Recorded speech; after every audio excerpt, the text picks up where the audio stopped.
Vamos a abrir preguntas. Arturo de Pie de Página, Araceli Danday de Canal 11 y luego pasamos con usted. Ahí vamos. Buenas noches, gracias Arturo Contreras de Pie de Página.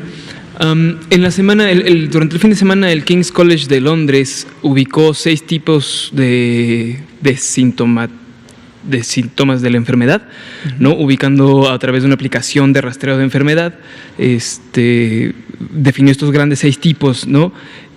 Estos se correlacionan un poco a qué tan grave es la enfermedad y podrían determinar si una persona llega o no a necesitar intubación. Un poco aparte, pero en el mismo sentido, un grupo de estudios científicos franceses, igual este fin de semana, en la revista Science, demostró que un déficit en la proteína interferón de tipo 1, espero se diga así, podría ser la antesala a una infección grave, ¿no? Entonces, saber si esta información nueva que se va generando es útil para mejorar, por ejemplo, el triaje en los hospitales, ¿no? O sea, a partir de las pruebas se puede llevar un mejor seguimiento de los casos. Y en una segunda pregunta, sobre el COVID de largo plazo, ¿no? Hay pacientes que después de 2 meses de haber presentado la información presentan palpitaciones cardíacas, erupciones cutáneas con sensación de quemazón, alucinaciones auditivas y dedos del pie COVID, una cosa que salen lesiones y pican los pies, ¿no? Entonces, de nuevo, el King's College de Londres describe que hay unos anticuerpos clave, ¿no? Que se disminuyen después de haber presentado la enfermedad. Entonces, bueno, ¿qué información hay sobre ello, ¿no? Y cómo se aplicaría? Y rapidísimo, ayer nos preguntaban qué se le podría sumar a la plataforma que presentaron.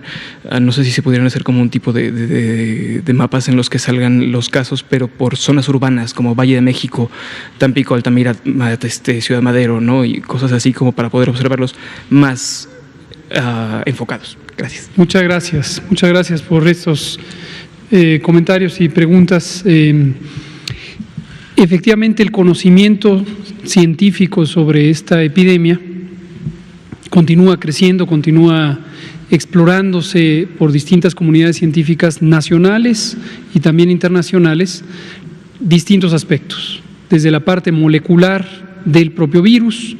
Hoy sale, por cierto, también un artículo interesante en una revista sobre virología que habla de una mutación persistente en las cepas de virus que hace menos efectiva la prueba de PCR, porque no se puede detectar con suficiente calidad el gen E del virus. Por cierto, esto para México no tiene implicaciones porque nosotros mayormente no usamos ya el protocolo de Berlín que se usaba al inicio, sino que usamos ensayos, estuches diagnósticos comerciales que detectan 3 genes simultáneamente, por cierto. Pero bueno, este es un ejemplo. Regresando a esto de las escalas clínicas, es de interés en múltiples enfermedades tener un reconocimiento estadístico de cuáles son las manifestaciones clínicas o las variaciones de los parámetros que se miden por laboratorio que pueden ayudar a predecir el comportamiento de la enfermedad, el pronóstico. ¿Quién va a tener enfermedad grave? ¿Quién va a tener mayor afección pulmonar? ¿Quién va a tener afección cardíaca? Etcétera. No hemos terminado de analizar en detalle este estudio que menciona autores del Colegio Imperial de Londres, pero nos parece, como mucho de lo que produce esta institución, muy sólido y muy interesante, con potencial uso en nuestro país. No todo se puede usar.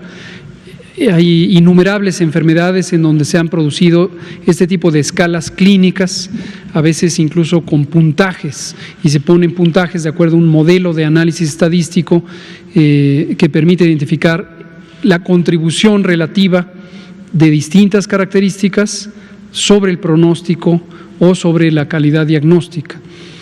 Y no todo se puede aplicar a veces entre un país y otro porque hay variaciones no tanto genéticas, ojo con eso, a veces se asume de manera un tanto simplista que las diferencias son mayormente genéticas entre las poblaciones, pero no es eso. Mayormente las diferencias son sociales y tienen que ver con cómo se vive el COVID en cada población. Una de las situaciones que ha sido característica de México, no exclusiva, pero ciertamente característica, que la hemos mencionado una y otra vez, es la enorme epidemia de enfermedades crónicas que tiene México. diabetes, obesidad, sobrepeso, hipertensión, una serie de afecciones, una proporción importante de los cánceres relacionados con la obesidad, y este conglomerado de afecciones explica la mitad de la mortalidad en México todos los años, desde al menos 12 años, posiblemente más. Entonces, esto hace que el comportamiento de COVID, aún en la forma clínica, en la parte médica de cómo se presenta en cada individuo, pueda ser diferente al que ocurre en otras regiones. Sin embargo, estamos siempre al pendiente de este tipo de contribuciones para que puedan auxiliar al personal clínico a tener una anticipación diagnóstica con base en otros criterios, más allá de lo que se puede identificar por la oximetría, por los estudios de imagen y otras características. Recuérdeme las otras dos preguntas. Sobre el COVID largo, de larga distancia, ¿no? De larga duración. COVID efectivamente es una enfermedad que ha sido mayormente conocida por las afecciones pulmonares, pero existen varios trabajos científicos también de investigación clínica que han descrito trastornos neurológicos, trastornos cutáneos, trastornos hepáticos, trastornos renales, trastornos cardíacos. Por ejemplo, la frecuencia de arritmias, entre otras fibrilación auricular, son mayores en personas de edades equivalentes que no tuvieran COVID. Y uno de los mecanismos de daño fatal, es decir, por los que COVID puede causar la muerte, es la afección cardíaca, ya sea por trastornos eléctricos, trastornos relacionados con el ritmo o alteraciones de la contractilidad, que no han sido todavía totalmente entendidas. Pero es una enfermedad de mayor complejidad que solo una neumonía. Algunos estudios han mostrado que los mecanismos de daño pudieran ser semejantes en varios órganos. Por ejemplo, estas afecciones cutáneas se relacionan con esta combinación de un trastorno inflamatorio con un trastorno de coagulación en la microvasculatura, los vasos sanguíneos de pequeño calibre, y pueden dar efectivamente algunas lesiones necróticas o inflamatorias en la piel. Entonces sí, eso se ha reconocido en el mundo. En México no conocemos que haya una descripción sistemática de todas las series de casos. El Instituto Nacional de Ciencias Médicas y Nutrición, Salvador Subirán, publicó una de las primeras series clínicas de detalles sobre la presentación de COVID, y vale la pena estar pendientes de otras publicaciones semejantes también en nuestro país. Gracias, Arturo. Araceli Aranday, de Canal 11. Gracias, doctor. Preguntarle su opinión sobre los ensayos que anunció la Universidad Británica de Oxford sobre una vacuna. Preguntarle su opinión y también preguntarle sobre los laboratorios autorizados para hacer la muestra. Hasta donde nos quedamos en marzo eran 51. ¿Se han sumado más? Gracias. Ahorita le pedimos al doctor Alomía si nos contesta esto.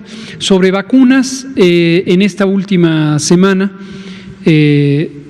prácticamente desde el jueves, salieron 3 publicaciones, hoy sale una en la revista Lancet, sobre las vacunas, las 3 candidatos a vacunas que están en la fase más avanzada de investigación, que es la fase 3 de investigación clínica. Los 3 dan resultados prometedores, con distintas características, y queremos tener una sesión específica sobre el avance del desarrollo de las vacunas. Yo recomendaría, desde luego, entusiasmo por saber que se acerca el mundo a tener una vacuna, una o más, podría ser que haya más de una. Si hay más de una es mejor, porque las oportunidades para conseguir el producto en precios razonables es mejor, y hasta ahorita hay 3 que están en la fase puntera, hay otras 9 que están en una fase, 11 de hecho ya en una fase avanzada de investigación clínica, y cerca de 140 que iniciaron alguna clase de investigación.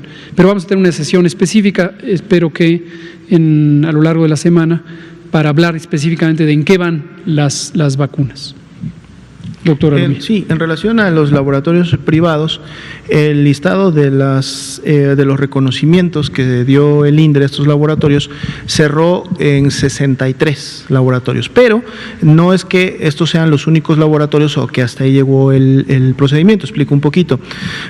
La evaluación, en un momento se inició primero con la evaluación comparativa de las pruebas de laboratorio, es decir, ver que la metodología, el tipo de insumos, los equipos que se requieren para procesar las muestras cumplieran con las características. Esto era el proceso de evaluación comparativa. En la medida que fue avanzando el tiempo, se llegó a un momento en donde prácticamente se llegaron a evaluar la gran mayoría de kits comerciales, de pruebas y de los, digamos, marcos analíticos que en su momento se tiene. A la par se estaba realizando estos reconocimientos a los laboratorios en la medida que iban utilizando este tipo de kits, este tipo de pruebas.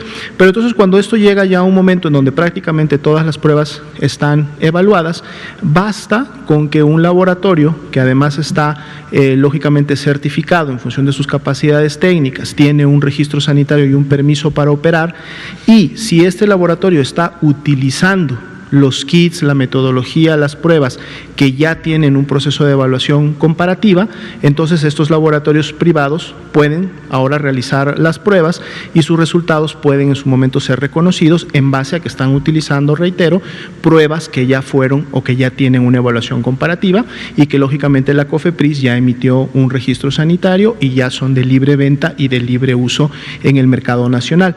Entonces sí fue muy al principio la parte de evaluar para poder reconocer y estar seguros que los kits y los procedimientos eran acordes, pero llega un momento en donde esto ya está tan estandarizado y tan difundido que los laboratorios lo pueden seguir haciendo sin la necesidad, en este punto, ya que el INDRE emita un reconocimiento al laboratorio.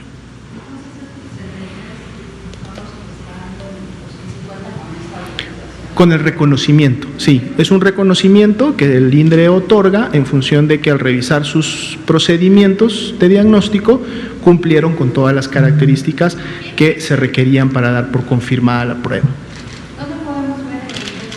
Está el listado publicado en la página de la Dirección General de Epidemiología, hay un link que da a todos los temas de laboratorio y ahí pueden ustedes descargar el último listado. Van a encontrar a todos los laboratorios de la Red Nacional de Laboratorios de Salud Pública, los LABES, van a encontrar los laboratorios que han participado en investigaciones universitarios y la lista completa de los laboratorios privados.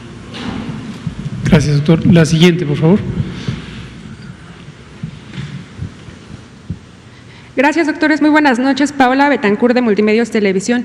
Doctor, me gustaría saber su opinión respecto a que hoy Movimiento Ciudadano anunció que levantó una denuncia en su contra en la Secretaría de la Función Pública por lo que consideran como negligencia, contradicciones y omisiones durante el manejo de la pandemia. Y también el día de hoy los gobernadores panistas señalaron que se les había cancelado la reunión que tenían pendiente con usted y con el secretario de Salud. Si nos pudiera comentar el motivo. Gracias. Con todo gusto.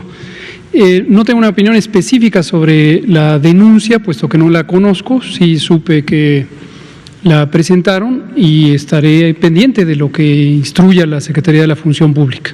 Todas y todos los funcionarios siempre tenemos que estar listos para responder a cualquier cuestionamiento. Ayer me preguntaban sobre el Poder Legislativo, las comparecencias y demás, y la respuesta es la misma.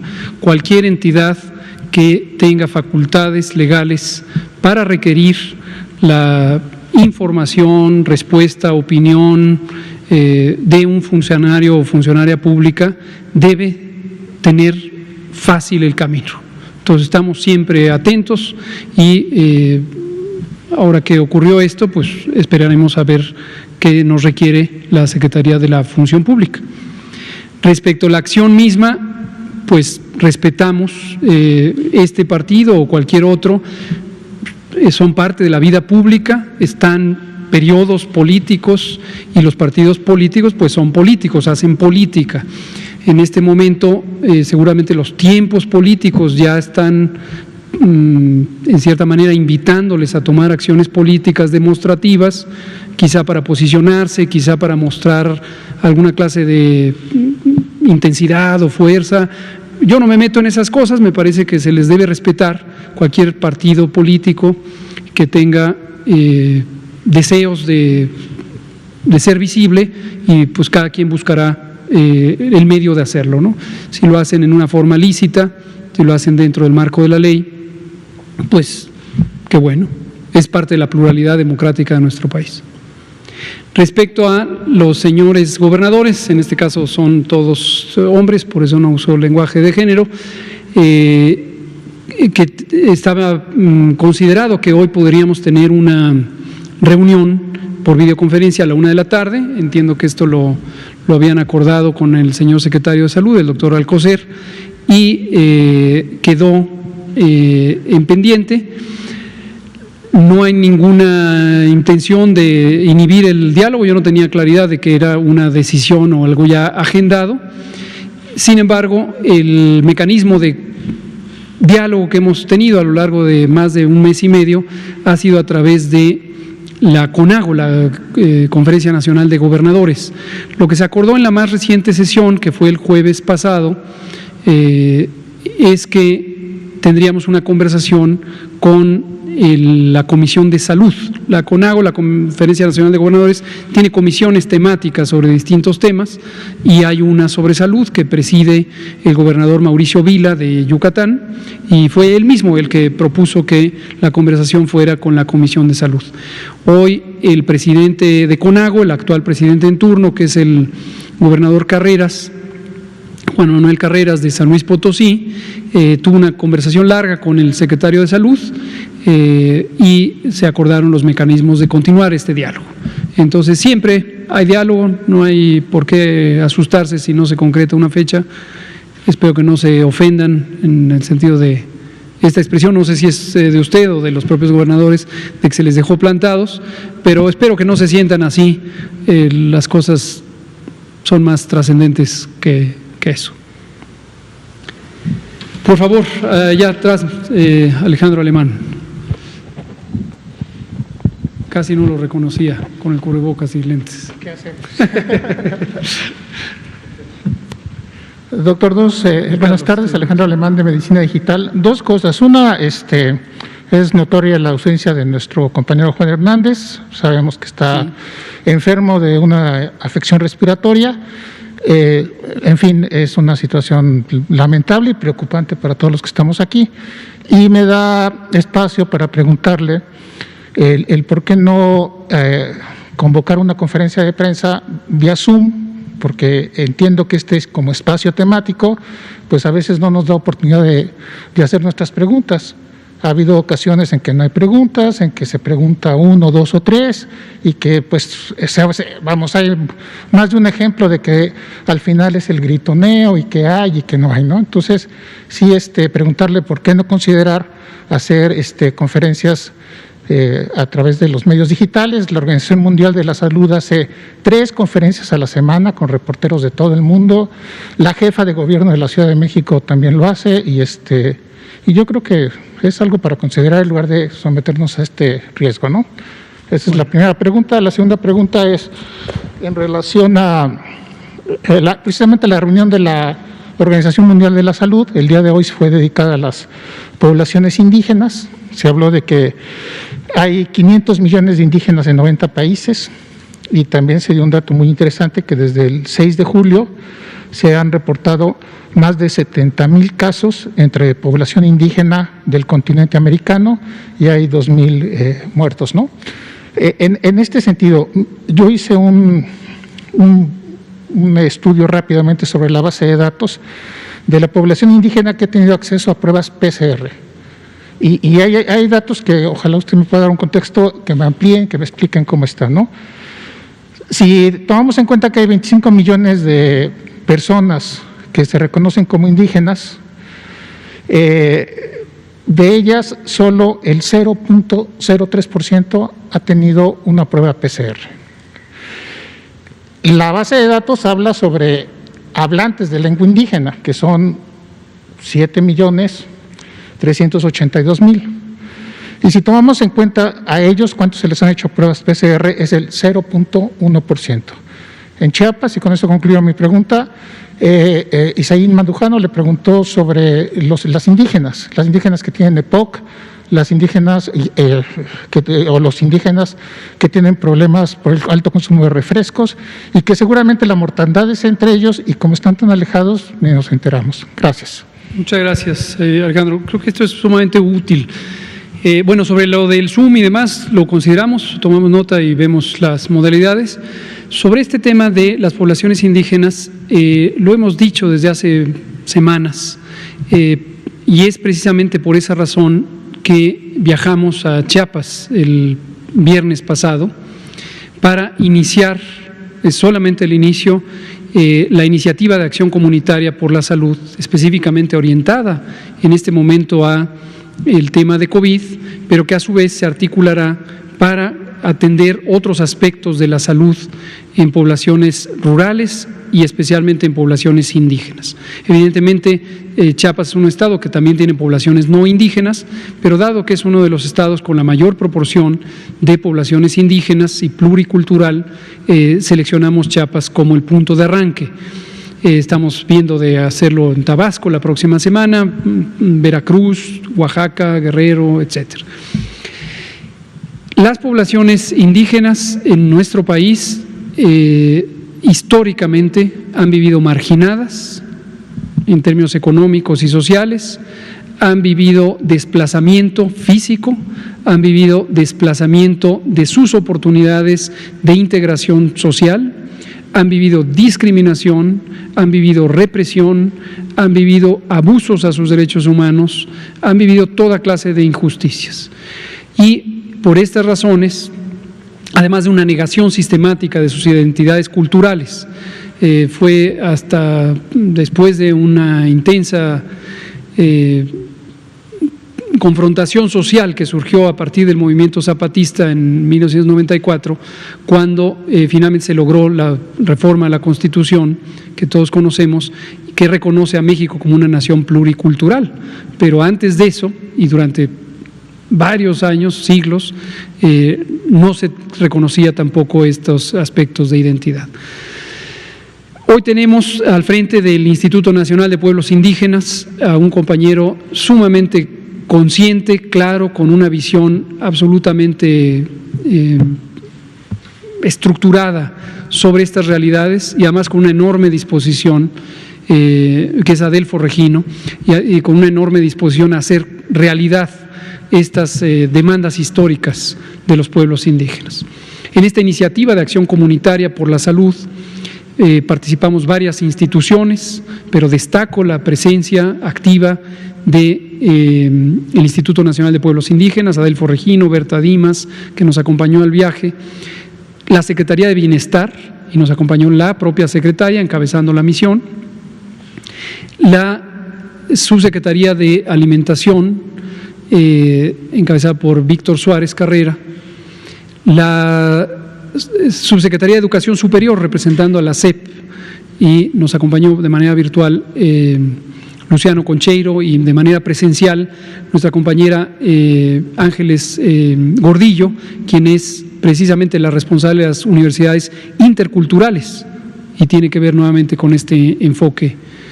Obviamente el IMSS, tanto el director general, que por cierto le mandamos como siempre un respetuoso saludo ahora que tuvo un accidente, se está recuperando muy bien, afortunadamente, y la titular de IMSS Bienestar, porque nos interesa estar en las comunidades rurales e indígenas. A lo que voy con todo esto es que no hay duda que estas poblaciones requieren una atención particular, un esfuerzo adicional, porque históricamente han tenido todos estos elementos que les limitan el acceso a los servicios sociales y los servicios de gobierno para garantizar sus derechos. Y nuestra visión es que no tenemos que esperar a que las poblaciones logren tener acceso en la medida en que tengan caminos adecuados para transitar, tengan transporte, no tengan barreras de trato en las unidades de salud, etcétera, sino activamente el gobierno tiene que ir a las poblaciones. Y en el esquema de bienestar de los programas sociales del gobierno, precisamente esa es la visión. La visión es lo que le llamamos la territorialización de la política pública. No esperar a que la ciudadanía, en este caso las comunidades indígenas o las comunidades rurales, logren ir a las ciudades. Al contrario, los servicios necesarios se tienen que movilizar hacia allá. Y en la iniciativa de la que estoy hablando y que presentamos el viernes pasado en la conferencia de prensa, justamente estamos articulando los mecanismos institucionales para desfragmentarlos. Tradicionalmente la Secretaría de Salud iba por su lado, y la CEP iba por su lado, y el INPI iba por su lado, y Agricultura por su lado, y aquí estamos trabajando de una manera armónica para que, independientemente de la unidad física que puede resolver, sea de una secretaría o de otra, colabore en un mismo modelo de trabajo. Los centros integradores, que son unidades territoriales de los programas del bienestar, nos permiten precisamente tener este acercamiento para la detección temprana de la enfermedad, en este caso COVID, en las comunidades indígenas. 7.458 exámenes que se les han hecho. Sí. Para una población de 25 millones. Sí, ahora su estadística, nada más tenga en cuenta que es una estadística que está hablando de pruebas por habitante, y hemos hablado varias veces aquí de que tome en cuenta personas enfermas y las pruebas que se hacen. Recuerde que aquí en México tenemos una política explícita de que las pruebas se hacen para diagnosticar la enfermedad. Entonces, esta estadística que usted utiliza, que hemos comentado extensamente aquí, es pruebas por habitante, sin tomar en cuenta de este subconjunto poblacional, que es la población que se autoidentifica como indígena, qué proporción ha enfermado. Y afortunadamente, hasta el momento, la proporción de enfermedad, digamos, la incidencia en poblaciones indígenas es sustancialmente menor que en poblaciones no indígenas. ¿Cuál es la razón? La que también hemos explicado aquí. Esta epidemia entró por las ciudades, llegó lo más probable por avión. Ya alguna vez dijimos que en ciertos segmentos socioeconómicos, y eso causó inquietudes de personas que se autoidentifican en los intereses de estos segmentos económicos, y lo dijimos en el contexto de alertar precisamente este desplazamiento territorial hacia las zonas suburbanas, las zonas empobrecidas, las zonas rurales y las zonas rurales con comunidades indígenas. Entonces, en la medida en que este desplazamiento se está dando, estamos actuando precisamente para actuar en la prevención en estas comunidades. Ese es el enfoque. Gracias. Carlos, de 1+1, y después Nuria Fernández. Si nos da tiempo, nos quedan 4 minutos. Hola, ¿qué tal, doctor? Buenas noches, doctor Gatell. Buenas noches, doctora Lomía. Solo una pregunta, doctor, al respecto de lo siguiente. Hay personas adultas mayores que trabajan en dependencias públicas, las cuales nos informan que les han llegado circulares de sus dependencias, adultos mayores y además adultos que tienen enfermedades crónico-degenerativas, que hay circulares que están enviando de sus dependencias que ya se tienen que presentar a trabajar el próximo día 5 de agosto. ¿Es así esta situación? Además que también hay inquietud, porque también hay inquietud en el sentido de que hay más contagios cada día. Esa es la inquietud básicamente. Gracias. Muchas gracias. No más para que no se me olvide, sobre la pregunta que hacía usted, Alejandro, se me olvidó mencionar a la Procuraduría Agraria. También es una de las dependencias o de las componentes institucionales imprescindibles para esta misión. La Procuraduría Agraria nos ha estado proveyendo desde hace meses de información sobre la dinámica de propagación de la epidemia en el territorio, específicamente los núcleos agrarios, que son las unidades territoriales de la Procuraduría, nos permiten que los operadores de la Procuraduría tengan información en tiempo real. Y esto, afortunadamente, a través del Procurador Agrario, a quien también le agradecemos, Luis Hernández, nos ha permitido ir monitoreando la propagación tan solo con base en síntomas, que es la señal más temprana que puede haber. Gracias por la pregunta. Regresando a la pregunta de usted, Carlos, son 2 temas, qué bueno que los pregunta. El primero sobre el regreso. Para toda la población que trabaja en gobierno, hay un decreto del presidente de la República que contempla que hasta el 1 de agosto se suspenden en general las actividades de la Administración Pública Federal. Por lo tanto, una vez que termine la duración de este decreto. Las motivaciones son múltiples, tienen que ver con COVID, pero incluyeron el aspecto de protección de poblaciones susceptibles y también el aspecto económico, de que el gobierno no gaste durante este periodo de crisis para disminuir el gasto gubernamental y poderlo usar eficientemente en los elementos imprescindibles, no en la operación cotidiana. Este decreto llegará a su punto de caducidad a partir del 2 de agosto y hemos estado conversando precisamente con los gobiernos estatales, tanto con los titulares del Poder Ejecutivo como con las secretarias y secretarios de salud, la inquietud de cómo podremos tener un regreso ordenado y oportuno de las poblaciones trabajadoras del gobierno federal y particularmente aquellas personas que padecen las enfermedades crónicas de que son motivo de riesgo de COVID o la edad mayor de 60 años.